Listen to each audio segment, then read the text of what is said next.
जय हिंद बच्चों, कैसे हो आप सभी। आई होप एकदम फिट एंड फाइन होंगे, मस्त जबरदस्त होंगे। तो आज का आप लोग सेशन देखकर काफी ज्यादा है जो चौंक गए होंगे कि ये क्या है, आज क्या क्लास नहीं हो रही है। तो भैया क्लास हो रही है, टेंशन मत लो, क्लास आप लोगों की मस्त होगी। लेकिन आप लोगों के लिए आज मैं लेकर आया हूं एक बहुत ही शानदार और जबरदस्त सा सेशन, क्योंकि काफी सारे बच्चों का जो है सपना होता है, पेरेंट्स का सपना होता है कि उनके बच्चे आर्मी में जाएं। तो भैया अगर आपको 12th पास होते ही आर्मी में जाना है तो सारे सपने जो है यहीं से जो है पूरे होने वाले हैं। अब आप सोचोगे कि सर हम तो जो है 12th क्लास में ही नहीं, अभी तो हमारे सपने कैसे पूरे होंगे। अरे भैया प्रिपरेशन अभी से करोगे तो वहां तक जाकर तुम जो है सीधा एग्जाम क्लियर कर लोगे उस टाइम पर, ठीक है। तो काफी सारे पॉइंट्स मैं आज आपको बताने वाला हूं किस तरह से आप लोग एनडीए क्लियर करके जो है इंडियन आर्मी में जा सकते हो, एयरफोर्स में जा सकते हो, नेवी में जा सकते हो। सारी चीजें आज के सेशन में मैं आप लोगों को यहां पर बताने वाला हूं। ओके, तो चलो शुरुआत करते हैं। लेकिन उससे पहले मैं आप सभी बच्चों को बता देता हूं डाउटनेट आप सभी के लिए क्या लेकर आया है। तो भैया देखो, डाउटनेट लेकर आया है आप सभी हिंदी मीडियम वाले बच्चों के लिए, कक्षा 8 के जो भी नए बैच हैं बच्चे हैं उन सभी के लिए नया बैच लेकर आया है। और इस नए बैच का नाम है विजेता बैच, जिसमें आप लोगों को पढ़ाने वाले हैं ये सारे टीचर्स। मैथ्स आपको अमित सर पढ़ाने वाले हैं, विहान सर के साथ आप जो है सोशल साइंस बोले तो एसएसटी पढ़ने वाले हो, इधर निष्ठा मैम के साथ साइंस, और तानिया मैम के साथ जो है आप लोग जो इंग्लिश का सब्जेक्ट जो है आप लोग अपना कवर करने वाले हो। ओके बेटा, इसके अलावा इसका कोर्स का प्राइस क्या है, कैसे आप लोग इस कोर्स को ज्वाइन कर सकते हो, ये सारी चीजें भी मैं आप लोगों को बताने वाला हूं। तो इस विजेता बैच में आप लोगों को क्या करना है बेटा, सबसे पहले तो देखो कोर्स का अमाउंट बता देता हूं। ये कोर्स सिर्फ और सिर्फ आप लोगों को 2,999 रुपए में मिल रहा है। कितने में बेटा? 2,999 रुपए में, ठीक है। और आप लोगों को यहां पर करना है कूपन कोड यूज। क्या करना है? डीएन किड्स जो है ये कूपन कोड यूज करना है बेटा यहां पर आप लोगों को। ओके, अगर आप लोग कूपन कोड यूज नहीं करोगे तो फिर आप लोगों की जिम्मेदारी है, कोर्स कितने का मिलता है मैं नहीं कहूंगा उसमें कुछ फिर, ठीक है। और अगर आप लोग डायरेक्ट ज्वाइन करना चाहते हैं या किसी तरह का कोई प्रॉब्लम आता है तो उसके लिए जो है आप लोगों के पास यहाँ पर नंबर भी है और सारी जानकारी मैं दे देता हूं। तो ये पूरा नंबर आप लोगों को नजर आ रहा है यहाँ पर। इस नंबर पर आप लोग जो है व्हाट्सएप के थ्रू भी कनेक्ट हो सकते हैं, या अगर आप लोग कॉल करना चाहें तो कॉल करके भी यहाँ पर इस कंफर्मेशन कर सकते हो कोर्स से रिलेटेड किसी तरह की कोई प्रॉब्लम आ रही है। ओके बेटा, तो ये पूरा जो है हमारा विजेता बैच का कोर्स ये सिर्फ और सिर्फ यहाँ पर क्लास 8 वाले बच्चों के लिए है। जो अगर आप लोग क्लास 8 में हैं तो सभी को ज्वाइन करना चाहिए। इसी तरह से 6, 7 के अलग अलग हैं जो आप लोगों को नजर आ जाएंगे। अगर आप लोगों के छोटे भाई बहन हैं तो आप लोग उन्हें भी यहाँ पर इन्फॉर्म कर सकते हो। ओके, तो ये सारे फैकल्टीज जो है आप लोगों को इस कोर्स में पढ़ाने वाले हैं। ओके बेटा, तो चलो भैया चलते हैं हम आगे इसके और आगे बात करते हैं। इंडियन आर्मी में जाना सब चाहते हैं, लेकिन मसला क्या है पता है? अपने शोल्डर्स पर स्टार पाने का, अपने शोल्डर्स पर स्टार पाने का। अगर आपको अपने कंधों पर स्टार सितारे चाहिए, क्योंकि कहते हैं ना कि जिंदगी भर लाखों सितारे देखने से बेटर है अपने शोल्डर्स पर स्टार देखना। और अपने शोल्डर्स पर स्टार जो है इंडियन आर्मी में जाने पर आपको जरूर मिलेंगे और ये सपना आप लोग जरूर पूरा करोगे। ओके, तो कैसे आप लोग ये सपना पूरा कर सकते हो सारी जानकारी मैं आपको देता हूं। तो देखो भैया, सबसे पहले इसका एग्जाम पैटर्न क्या होता है एनडीए का, है ना, ये मैं आप लोगों को बता देता हूं। एनडीए का जैसे कि मैंने आपको फुल फॉर्म बताया ना, नेशनल डिफेंस एकेडमी, ठीक है। अब नेशनल डिफेंस एकेडमी में अगर आपको जाना है, सपना पूरा करना है तो कैसे करें सर? ये देखो भैया, इसमें पहले तो आपको मैं बता देता हूं कुल मार्क्स जो है, कुल तो 1800 मार्क्स का पेपर होता है। कितने का? 1800 का, 1800 नंबर का पेपर होता है। अब तुम लोगों ने तो देखा होगा कि तुम्हारा रिजल्ट ही 900 नंबर, 600 नंबर, 800 नंबर का रिजल्ट बनता है, लेकिन 1800 नंबर का पेपर। हाँ बेटा हाँ, 1800 का पेपर। तो सर ये 900 क्या है? रुको भैया, ये भी मैं अभी आपको बताने वाला हूँ। इसके एग्जाम पैटर्न की 2 तरीके होते हैं। पहला होता है आपका रिटर्न, दूसरा होता है आपका एसएसबी। अब आप कहोगे कि सर ये रिटर्न एंड एसएसबी क्या है, हमें नहीं पता है। अरे भैया, रिटर्न का मतलब होता है लिखित परीक्षा, ठीक है। क्या होती है? लिखित परीक्षा। और एसएसबी इंटरव्यू, इसमें होता है जो बच्चे रिटर्न पास कर लेते हैं वो सेकंड स्टेप पर जाते हैं और उसका नाम रखा गया है एसएसबी इंटरव्यू, ठीक है। यहां पर आपका इंटरव्यू होता है, सारी चीजें मैं आप लोगों को जानकारी देने वाला हूं। पहले हम बात करते हैं रिटर्न की। तो रिटर्न में देखो बेटा, 2 पेपर होते हैं आपके। क्या होते हैं बेटा? 2 पेपर होते हैं।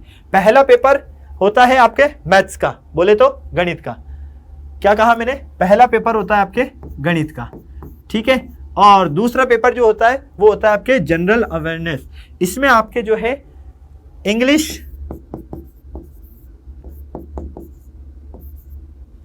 फिजिक्स, केमिस्ट्री और आपके जीएस वाला, ठीक है, और जीएस वाला करंट अफेयर वाला, सारी चीजें पार्ट आ जाती है इसमें, है ना। अब आप कहोगे कि सर हमें तो ये फिजिक्स केमिस्ट्री नहीं पता है अभी। अरे भैया अब तुम बड़ी क्लासेस में आने वाले हो तो अब तुमको सारी चीजें पता होना चाहिए। तुम्हारी बुक में भी है लेकिन क्या है तुमको पता नहीं है। तुमने देखा होगा ना विद्युत परिपथ वाले जो चैप्टर्स आते हैं या मोटर वाले जो भी चैप्टर्स आते हैं, दिष्ट धारा, प्रत्यावर्ती धारा, ये फिजिक्स है तुम्हारी। जहाँ तुम्हारे केमिकल का लोचा आ जाता है वो केमिस्ट्री, जहाँ जीव जंतु पादप आ जाते हैं वो बायो होता है, ठीक है। तो ये सारा बेटा इसका पूरा पार्ट यहाँ पर रहने वाला है। क्लियर। तो भैया आपके कितने यहाँ पर एग्जाम होंगे? 2 टाइप से होंगे, पहला होगा रिटर्न, दूसरा होगा एसएसबी। रिटर्न क्लियर करोगे तो एसएसबी में जाओगे, वरना एसएसबी में नहीं जाओगे। फर्स्ट चीज ये। सेकंड चीज, रिटर्न में भैया ये गणित का पेपर होता है ना, ये अपने आप में बड़ा दम रखता है, पता है तुमको। अगर यहां तुम पास नहीं हो पाए तो तुम्हारा ये कॉपी चेक भी नहीं होगा, ये ध्यान रख लेना। क्या कहा मैंने? इस पेपर को अगर क्लियर नहीं किया तो ये पेपर तो चेक भी नहीं होने वाला है। तो भैया ये जो रिटर्न है ना, ये रिटर्न है आपका जो है यहाँ पर 900 नंबर का, और ये 900 नंबर का ही आपका एसएसबी का इंटरव्यू है। क्या कहा मैंने? 900 नंबर का ही आपका रिटर्न एग्जाम है, लिखित परीक्षा है, और 900 नंबर का ही आपका यहाँ पर एसएसबी इंटरव्यू है। लिखित परीक्षा की अगर हम बात करते हैं रिटर्न टेस्ट की, तो यहाँ पर 300 नंबर का बेटा होता है आपका मैथ्स का पेपर। कितने नंबर का होता है? 300 नंबर का पेपर होता है मैथ्स का। और ये जो सेकंड पेपर है ये पेपर होता है आपके 600 नंबर का। अब आप कह रहे होंगे कि सर इसमें तो हम कमजोर है लेकिन हम तो इसको करके फटाक से 600 ले आएंगे। तो भैया ये तो सबसे बड़ी गलतफहमी है ना। क्योंकि बिना मैथ्स, अगर तुम्हारा मैथ्स क्लियर नहीं है तो इसकी तो उम्मीद भी मत करना कि ये चेक किया जाएगा। इसको पहले क्लियर करना जरूरी है। और ये जो दम रखता है, क्योंकि यहां पर तो बहुत सारी चीजें पढ़नी होगी और यहां पर एक पेपर पढ़ना है मैथ का, मैथ्स पढ़ लो बस काम खत्म, ठीक है। ये आपको पता होना चाहिए। सेकंड चीज बेटा, मैथ्स के अगर मैं बात करता हूं, यहां पर रिटर्न एग्जाम की हम बात कर रहे हैं, तो मैथ्स का पेपर कितने का होता है आपके? 300 नंबर का होता है। कितने नंबर का? 300 नंबर का। टाइम आप लोगों को यहां पर नजर आ रहा है, ठीक है। इसमें नंबर ऑफ क्वेश्चन कितने रहते हैं बेटा आपके? टोटल नंबर ऑफ क्वेश्चन रहते हैं 120। मैथ्स के पेपर में कितने क्वेश्चन आते हैं? 120।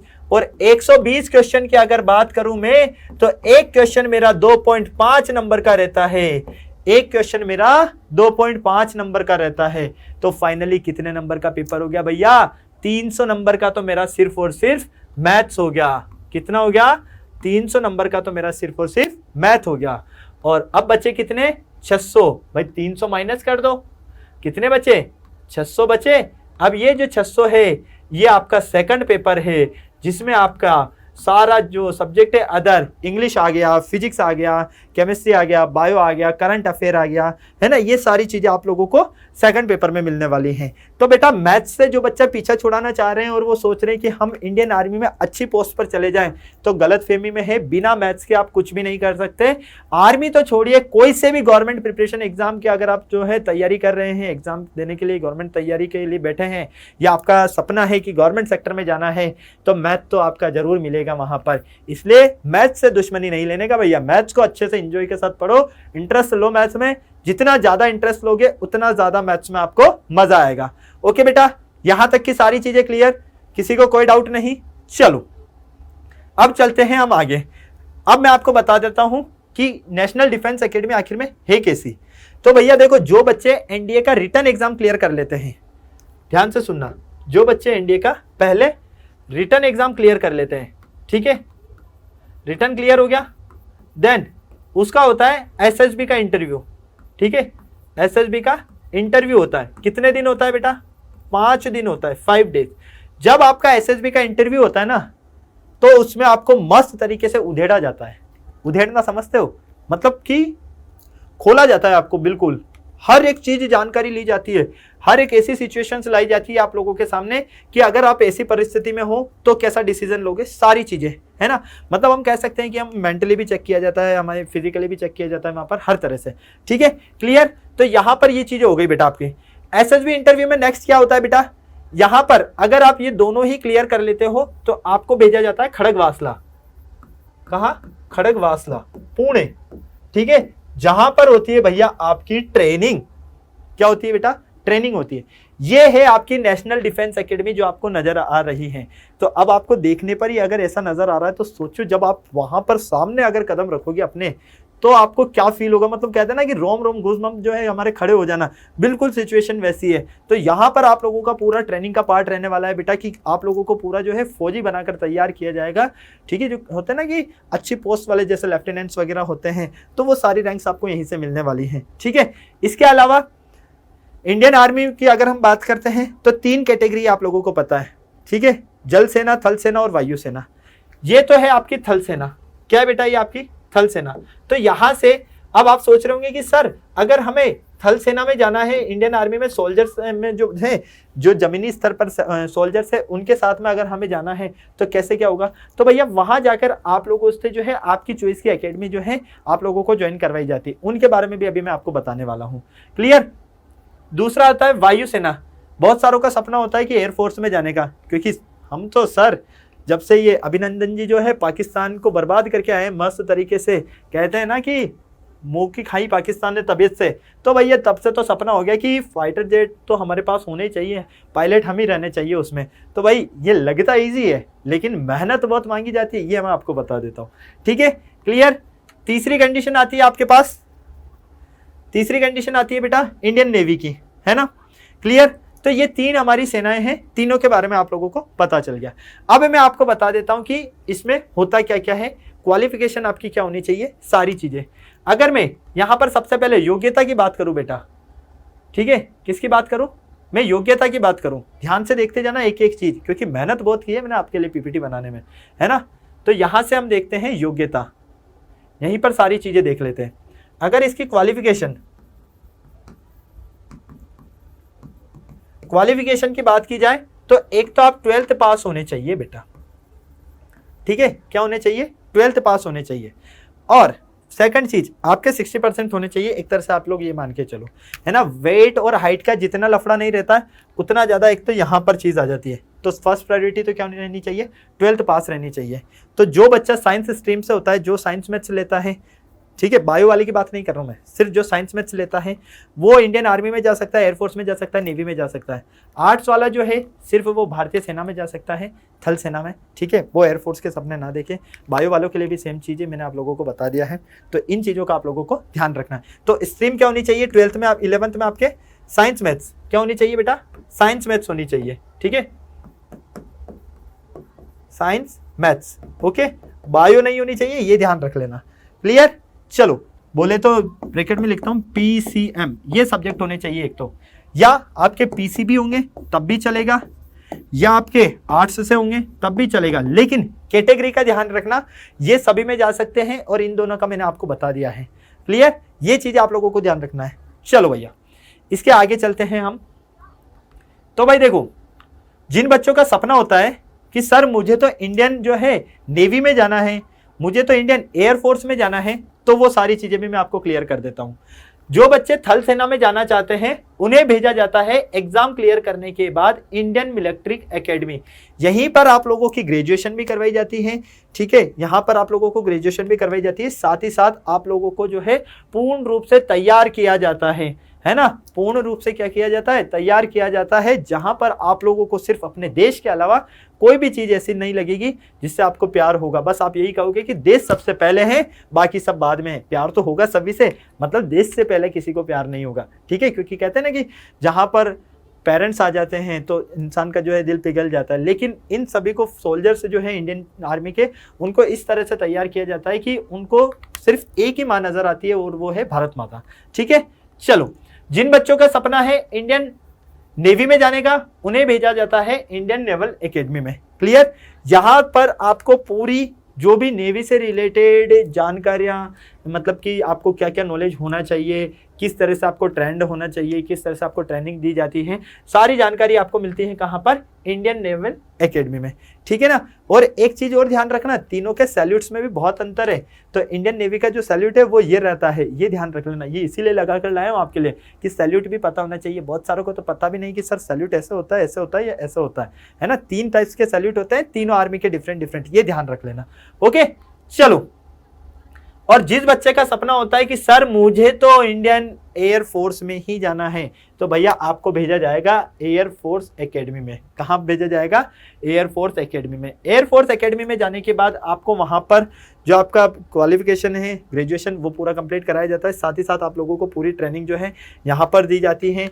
क्या क्या चीज़ें आप लोगों को पता होने चाहिए, जो भी सेना की आर्मी की हम कहते हैं ना कि बारीकियों वाली जो चीज़ें होती है जो सिर्फ सोल्जर्स को पता होती है, तो उसी के लिए आप लोगों को यहाँ पर ट्रेंड किया जाता है। और जो बच्चा ये सोचता है ना कि सर नहीं बस ऐसे ही चले जाते हैं, तो भैया बहुत बड़ी गलतफहमी है।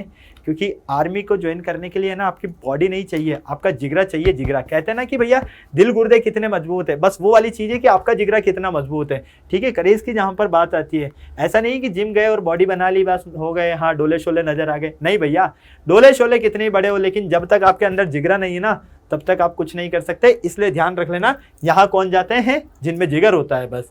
ओके चलो भैया, अब आप लोगों को देखो अगर इसकी प्रिपरेशन करना है तो आप लोगों को सबसे ज़्यादा जो है फोकस किन किन चीज़ों पर करना चाहिए। इसके अलावा मैं ये भी बता देता हूँ, जो भी बच्चा है किसी अदर एग्जाम को भी अगर वो फाइट कर रहा है तो किन किन चीज़ों के बारे में उनको जो है सारी जानकारियाँ होनी चाहिए। ये देखो भैया, एक तो आपको पूरा सिलेबस का, ठीक है, सिलेबस की पूर्ण जानकारी क्या होनी चाहिए? सिलेबस की पूर्ण जानकारी होनी चाहिए, पूरी की पूरी, फर्स्ट चीज। सेकंड चीज आइडेंटिफाई सोर्सेस। ठीक है, मतलब आइडेंटिफाई सोर्सेस से ये मतलब है कि कौन कौन से आपको यहाँ पर बुक्स पढ़नी चाहिए, कौन से क्वेश्चंस आपके आते हैं, ठीक है, किन बुक्स से ज़्यादा क्वेश्चन आते हैं, किस टाइप के क्वेश्चंस आते हैं, हर एक चीज़ आपको पता होनी चाहिए। तो सेकंड चीज़ तो हो गई ये। ठीक है, थर्ड पीवाईक्यूज। पीवाईक्यूज से मतलब होता है बेटा प्रीवियस ईयर्स में आए हुए प्रश्न, गत परीक्षा में पूछे गए प्रश्न। ठीक है, गत परीक्षाओं में जो आप लोगों से प्रश्न पूछे हैं वो आप लोगों को पता होना चाहिए। Clear? Next, mark the focus area. हमें हमेशा पढ़ते टाइम उन टॉपिक्स को या उन लाइंस को या उन वर्ड्स को सबसे ज़्यादा फोकस करना है, उनको अंडरलाइन कर लेना है या हाइलाइटर से जो है कलरफुल कर लेना है। क्योंकि जब भी हम पढ़ते हैं ना तो जब हमें कुछ स्पेशल अलग सी चीज़ नज़र आती ना तो हमारा फोकस पूरा उधर रहता है। तो ये आप लोगों को पता होना चाहिए। ठीक है, क्लियर? और आपको ये भी पता होना चाहिए साथ साथ में मार्क्स द फोकस एरिया की कहाँ बैठकर आपका मन लगता है, आपकी स्टडी टेबल सही जगह है या नहीं है, प्रॉपर वेंटिलेशन है या नहीं है। ऐसा नहीं कि भाई आप टेबल पर बैठ गए 10 मिनट बाद आंखें बंद हो गई, नहीं भाई नहीं। ठीक है ना, तो ये सारी जानकारी और चीज़ें जो है आपको किसी भी अगर आप एग्जाम की तैयारी कर रहे हो तो उसके लिए भी बहुत ही ज़्यादा जरूरी है। और लास्ट फिर आता है स्टार्ट प्रिपरेशन। फिर आपको अपने आप को तैयार करना शुरू करना है कि हाँ भैया मैंने फोकस कर लिया इन सारे पॉइंट्स पर, जो भी चीज़ें मुझे चाहिए सब कुछ ले लिया मैंने, सिलेबस ले लिया अपना, पीवाईक्यूज उठा लिए, कहाँ कहाँ से मैं पढ़ सकता हूँ, कैसे मैं जानकारी ले सकता हूँ और कहाँ बैठकर मेरा मन लगेगा, सब कुछ मुझे पता चल चुका है। तो इन पॉइंट्स के बाद में आप लोग जो है अपनी प्रिपरेशन को स्टार्ट कीजिए। और वो तैयारी आपकी नॉर्मल नहीं होनी चाहिए, वो तैयारी आपकी धुआंधार होनी चाहिए। ठीक है ना, क्लियर बेटा? तो ये जो मैंने आपको पॉइंट्स बताए हैं इन सारे पॉइंट्स के बारे में आप लोगों को ध्यान रखना है। और ये जो फ्लैग की बात आती है ना बेटा, ये फ्लैग की बात कोई छोटी बात नहीं है। जब इंडियन फ्लैग की बात आती है ना तो हमेशा फ्लैग वाली जहां पर भी आपको सिचुएशन मिल जाए रेस्पेक्ट देने में कमी कभी नहीं रखना है। ठीक है ना, क्योंकि इस फ्लैग के लिए पता नहीं कितने जवान शहीद हुए हैं, शायद हम सोच भी नहीं सकते हैं, है ना। तो एक फौजी बनने के लिए सिर्फ ये नहीं है कि भैया जिम विम चले गए अपना काम कर लिया, नहीं भैया नहीं। फर्स्ट चीज़ है कि आपके अंदर जिगरा होना चाहिए। और आपको अगर अच्छे से तैयारी करना है तो आपको अपने आप को फिजिकली फिट भी रखना होगा। आप लोगों को डेली जो है रनिंग करो, थोड़ी बहुत स्टार्ट करो। देखो एकदम से तो अचानक कुछ भी नहीं होती है, लेकिन धीरे धीरे जैसे जैसे आप लोग करोगे ना, जो भी फिजिकल एक्टिविटी जैसे रनिंग हो गई, पुशअप्स हो गई, सिटअप्स हो गई, तो इन सभी को जो है आप लोगों को तैयारी करना स्टार्ट करनी चाहिए। मैं तो यही कहूँगा, क्योंकि कहीं ना कहीं सिलेक्शन हो या नहीं हो वो वाली दूर की बात है, लेकिन हम जब तक अपने आप को एक बार उस एग्ज़ाम तक लेकर भी ना जाएं तो फिर हमें लगता है ना कि यार शायद मैं उस टाइम पर ज्वाइन कर लेता या उस टाइम पर एग्जाम दे लेता तो आज मैं इंडियन आर्मी में होता। तो अफसोस वाला जो है सिचुएशन कभी नहीं होना चाहिए, ये ध्यान रख लेना। और ये जब फ्लैग की बात आती है ना तो इसको रेस्पेक्ट तो हमेशा देना ही है बेटा। इसीलिए तो इस फ्लैग के लिए तो पता नहीं कितने सोल्जर्स जो है शहीद हो गए हैं। तो आप लोगों को भी जो है अगर एनडीए में जाना है, इंडियन आर्मी में जाना है, एयरफोर्स में जाना है, नेवी में जाना है, तो इस पूरे पैटर्न को फॉलो करना होगा। ये सारी जानकारी आप लोगों को मैंने दे दी है, ठीक है। तो चलो 2 लाइन सुना देते हैं आपको इंडियन आर्मी के लिए, ठीक है। शायद आप लोगों ने 15 अगस्त से 26 जन पर बहुत ज़्यादा सुनी होगी, नहीं सुनी है क्या?